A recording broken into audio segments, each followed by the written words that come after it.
यो काठमाडौँको स्थानको मूर्ति हो। यहाँ सबै गणेशको मूर्तिहरू छ।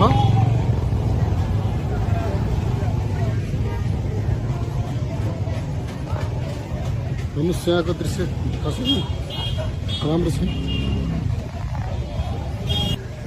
यो हनुमान ढोका दरबार स्क्वायर हो। हेर्नुहोस् यो राणाको पालामा बनेको हो दरबार स्क्वायर।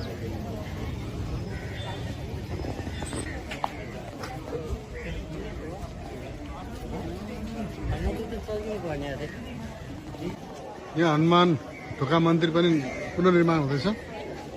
हेर्नुहोस् यहाँको दृश्य भगवानको मूर्ति। अब म भैरव थान जाँदैछु।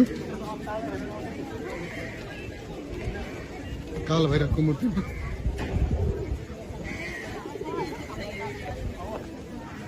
यहाँको एरिया हो।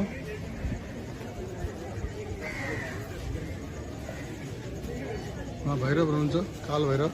भैरवले हामी सबैको रक्षा गरून्। भैरवनाथले हामी सबैको रक्षा गरून्। भगवानले सबैको शान्ति दिउन्, देशमा शान्ति छाओस् भन्दै म तपाईँहरूसँग बिदा हुन चाहन्छु। नमस्कार।